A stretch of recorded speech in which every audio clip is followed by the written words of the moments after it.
Hello everyone, this is Aparajita from evidyarthi.in and आज हम करने वाले हैं चैप्टर 6 ह्यूमन रिसोर्सेज ज्योग्राफी की बुक से।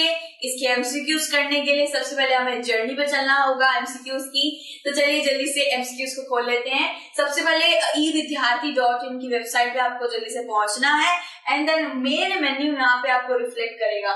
जब आप मेन मेन्यू पे क्लिक कर देंगे तो काफी ज्यादा ऑप्शंस आपको यहाँ पे शो करेंगे। देन जब आप स्कूल पे क्लिक करेंगे तब आपको आपकी क्लासेस मिल जाएंगे। तो सबसे पहले हम अपनी क्लास पे आ जाते हैं। हमारा क्लास है 8th एंड देन हम आ जाते हैं जियोग्राफी पे।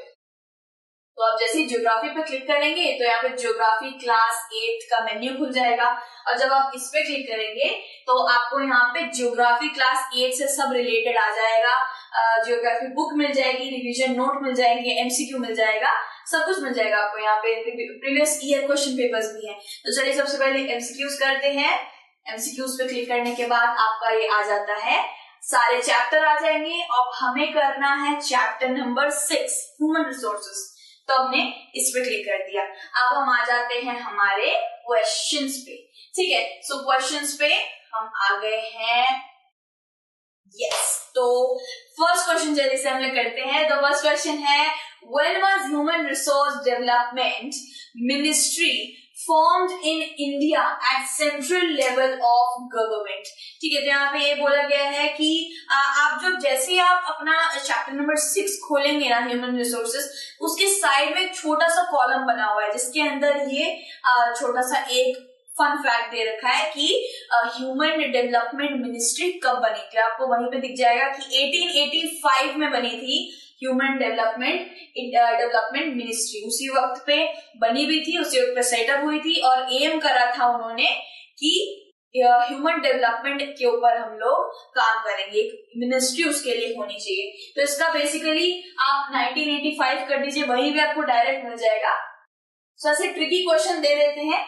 उसके बाद हम आ जाते हैं हमारे क्वेश्चन नंबर 2 पे। more than 90% of world population lives in about of land surface। तो भाई 90% पॉपुलेशन तो है भाई, लेकिन 70% में नहीं रहती है, 30% में भी नहीं रहती है। बेसिकली लैंड 30% है, लैंड 30% है, लेकिन 90% पॉपुलेशन ऑब्वियसली लैंड 30% पे रहेगी ना, तो इसका ऑब्वियसली 30% हो जाएगा। जब लैंड ही पूरे वर्ल्ड में 30% है तो उस पूरे लैंड पर ही पॉपुलेशन जाएगी ना 90% वाली।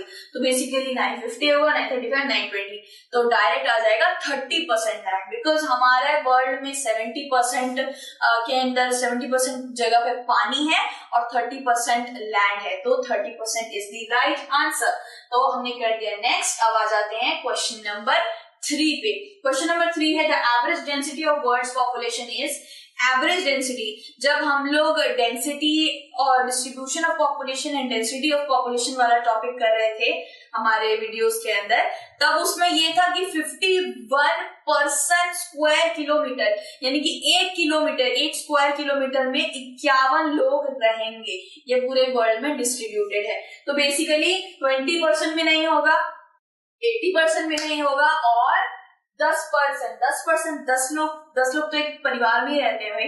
तो 51% 1 किलोमीटर के दायरे में रह सकते हैं। सो 51% इज द राइट आंसर। तो आप नेक्स्ट कर दीजिए। अगर आपने गलती से कोई गलत आंसर पे टच कर दिया है तो यहाँ पे आपको प्रीवियस का ऑप्शन दिख जाएगा, तो आप प्रीवियस पे जाके उसको ठीक कर सकते हैं। ठीक है, तो यहाँ पे आ जाता है हमारा 4th, the highest density of the population in the world is. किसकी हाईएस्ट डेंसिटी है पॉपुलेशन, यानी कि किसकी सबसे ज्यादा पॉपुलेशन है। तो इसमें आएगा साउथ सेंट्रल एशिया। जब मैं आपको बहुत बड़ा ग्राफ है वो सब दिखा रही थी हमारे प्रीवियस वीडियो के अंदर चैप्टर के, तो उसके अंदर यही था कि south Central Asia, south east Asia, basically east Asia and Asia, पूरा एशिया का इलाका है ना, उधर 60% से भी ज्यादा वर्ल्ड की पॉपुलेशन रिसाइड करती है। अगर यहाँ पे साउथ सेंट्रल एशिया नहीं होता, तो अगर यहाँ पे अफ्रीका होता तो आप अफ्रीका पे क्लिक कर दीजिएगा, क्योंकि Africa second largest populated area आ जाती है। ठीक है, तो यहाँ पे the right answer will be South Central Asia क्योंकि यूरोप का है, लेकिन यूरोप काफी ज्यादा कम आता है, यूरोप से भी कहीं ज्यादा अलग कंट्रीज आती है। यूरोप में आई थिंक 10% पॉपुलेशन डिसाइड करती है, 10 या 15%, लेकिन 60 से भी ज्यादा प्रतिशत एशिया में डिसाइड करती है, और उसके बाद अफ्रीका आता है। देन यहाँ पे हमारा आंसर हमें मिल गया, अब नेक्स्ट पे क्लिक कर देंगे। अब हमारा फिफ्थ आ जाता है। फिफ्थ क्वेश्चन है, which of the following is not the reason where very few people live. ऐसा भाई ये क्वेश्चन है ना, ये क्वेश्चन काफी ज्यादा आपको ट्रिकी बना देगा, उस वक्त आएगा। प्लीज मैं तो जानती हूँ कि आप लोग पढ़ने वाले हो, आप ढंग से पढ़ लोगे, लेकिन फिर भी एक तरीके से बता देने से कुछ नहीं जाता, ठीक है। सो जब भी फॉलोइंग इज नॉट दी, जब ये नॉट आ जाता है ना, गड़बड़ा कर देता है भाई पूरे क्वेश्चन को। तो नॉट देख लीजिएगा कि कौन कौन से क्वेश्चन पे नॉट है, कौन पे नहीं है, ठीक है। तो which of the following is not the reason, ऐसा कौन सा रीजन नहीं है जहाँ पे बहुत कम लोग रहते हैं। सो हाई एल्टीट्यूड एरिया, वहां पे लोग बिल्कुल नहीं रहते, हाई माउंटेन वहां भी नहीं रहते हैं, एंड इक्वेटोरियल फॉरेस्ट एरिया, जंगली इलाकों में भी नहीं रहते। तो यहाँ पे प्लेन्स है, ऐसे कौन सी जगह है जहाँ पे बहुत कम लोग नहीं रहते हैं। तो प्लेन्स में बहुत कम लोग नहीं रहते हैं, वहां पे बहुत सारे लोग रहते हैं। So plains is will be the right answer, ठीक है। उसके बाद हम आते हैं क्वेश्चन नंबर 6 पे। The population of world is, अभी हम देखे जाए तो अभी 7 बिलियन से ज्यादा हो गई है। तो यहाँ पे आपको 7 बिलियन के दायरे में कोई दिख रहा है, कोई ऑप्शन? यस, 7.0 बिलियन के दायरे में हमें एक ऑप्शन दिख गया है। ऑब्वियसली 0.77 भी नहीं होगा, 0.77 ये तो सेम ही आ गया, एंड 77 बिलियन तो बहुत ज्यादा हो जाएगा। तो 7.0 बिलियन करंटली इससे थोड़ा सा ज्यादा है, लेकिन 7 पॉइंट के अंदर में ये आपका राइट आंसर आ जाएगा, ठीक है। फिर हम कर लेते हैं हमारा 7th वाला question. Movement of people in and out of an area is called जब कुछ पर्टिकुलर पॉपुलेशन या कुछ पर्टिकुलर इंडिविजुअल एक कंट्री से दूसरे कंट्री फ्लड होते रहते हैं, और फिर उस कंट्री से भी एक दिन फ्लड हो जाते हैं। एक्चुअली कुछ जो पीपल होते हैं, ग्रुप ऑफ इंडिविजुअल, ये लोग क्या करते हैं, ये लोग एम्प्लॉयमेंट के लिए, अपॉर्चुनिटीज के लिए अलग अलग कंट्रीज में जाते हैं, लेकिन वहीं पर ठहर नहीं जाते हैं। जब उधर उनका काफी ज्यादा फायदा निकल गया होता है, बेनिफिट कमा लिया होता है, तो वो दूसरी कंट्री में भी चले जाते हैं। इस टर्म को माइग्रेशन बोला जाता है। और एक कंट्री से दूसरे कंट्री में, बिल्कुल एक कंट्री को छोड़ के ही दूसरी कंट्री में जाके वहीं पे रेजिडेंट, नॉमिनी बन जाना, सिटीजन बन जाना, वहीं का पासपोर्ट खरीद लेना, वहीं घर खरीद लेना, बिल्कुल वहीं पे ठहर के सेटल होके बैठ जाना, उसको इमिग्रेंट कहा जाता है, ठीक है। तो इसका पीपल इन एंड आउट, आना नहीं आना, जाते रहना किसी कंट्री में, फिर वापस आ जाना किसी कंट्री में, तो इसको माइग्रेशन बोलेंगे, ठीक है। तो डेथ रेट, बर्थ रेट भी नहीं होगा, ग्रोथ रेट भी नहीं होगा, डायरेक्ट आ जाता है माइग्रेशन। फिर नेक्स्ट पे कर देंगे। फिर हमारा आ जाता है question number 8। How have USA and Australia gained in respect of population growth, ठीक है। सो यूएस और मैंने आपको पहले बताया, यूएसए और ऑस्ट्रेलिया ने बहुत ज्यादा पॉपुलेशन ग्रोथ करी है, ठीक है।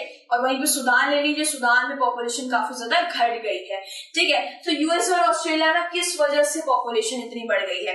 तो पहला आता है इमिग्रेशन, दूसरा आता है tourism, by both and none of these आ जाता है। टूरिज्म से तो ऑब्वियसली नहीं हुआ, इससे पहले हमने क्या करा था, इमिग्रेशन करा था। इमिग्रेशन का मतलब मैंने आपको पहले ही बता दिया है कि किसी कंट्री को छोड़ के दूसरी कंट्री में वहां जाके सेटल हो जा रहे हैं। तो ऑस्ट्रेलिया और यूएस में लोग सेटल हो जा रहे हैं क्योंकि वहां पे डेवलपमेंट बहुत अच्छी है, एम्प्लॉयमेंट अच्छी है, इस वजह से बाय इमिग्रेशन लोग वहां पे एक एक इमिग्रेंट बन जा रहे हैं। So this will be the right answer. And 9th पे आ जाते हैं, which of the following countries has slow growth rate of population?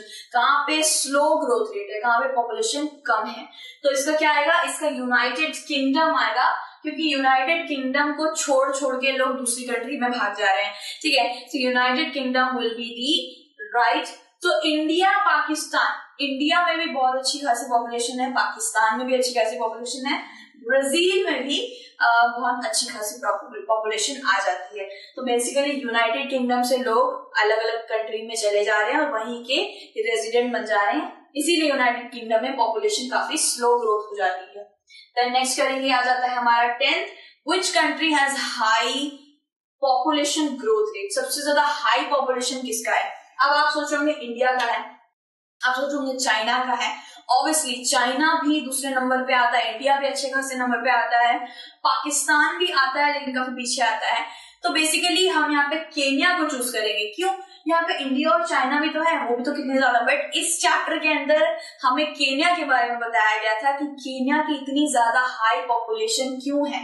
So Kenya is the right answer, क्योंकि हाई पॉपुलेशन ग्रोथ वहीं पे है, वहां पे बर्थ रेट बहुत ज्यादा है, वहां पे बच्चे बहुत ज्यादा बॉर्न हो रहे हैं लेकिन उनकी डेथ नहीं हो रही है। इंडिया में बॉर्न भी होते हैं और सही तरीके से डेथ भी होती है उनकी, चाइना में भी ऐसे ही होता है। तो बेसिकली केन्या में पॉपुलेशन सिर्फ बढ़ रही है, यहाँ पे कोई कम नहीं हो रही है। देन आती है human resources differ from one another in respect of, तो ये हमारा 11th क्वेश्चन है, human resources differ from one another in respect of. Human resources किससे डिफर होते हैं? एजुकेशन लेवल, एजुकेशन लेवल भी चाहिए होता है ह्यूमन रिसोर्सेज के अंदर, एज भी, सेक्स भी और ऑल ऑफ दीज। तो इसमें ऑल ऑफ दीज आ जाएगा। ऑल ऑफ दिस क्यों आएगा? क्योंकि जब हमें ह्यूमन रिसोर्सेज के बारे में पता करना होता है, सिर्फ पॉपुलेशन बढ़ाने से कुछ नहीं होता। ह्यूमन एक रिसोर्स है। ह्यूमन को रिसोर्स क्यों बोला जा रहा है?